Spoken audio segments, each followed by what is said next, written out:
This section explores the fundamentals of error code 2003 in ARC Raiders. Error code 2003, often displayed as queue failed to start, prevents players from entering ARC Raiders matchmaking queues. As of November 2025, this is primarily a client-server issue. The error arises from a failure in the initial handshake between your game client and Respawn's servers.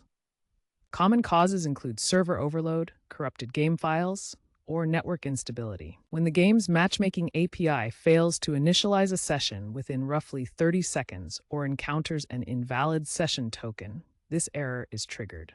It affects all platforms, but PC users report it more due to varying internet setups. The good news is it's usually not a hardware problem. While a complete fix depends on Respawn's server-side improvements, here's what you can try. First, enable UPnP in your router settings.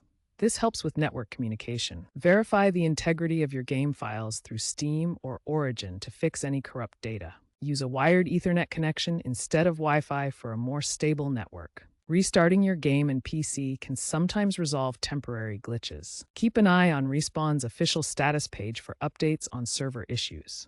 Community reports suggest that these steps have a 70% success rate. While Respawn is working on a Q 2.0 update for 2026 with AI-driven load balancing, these steps are your best bet in the meantime.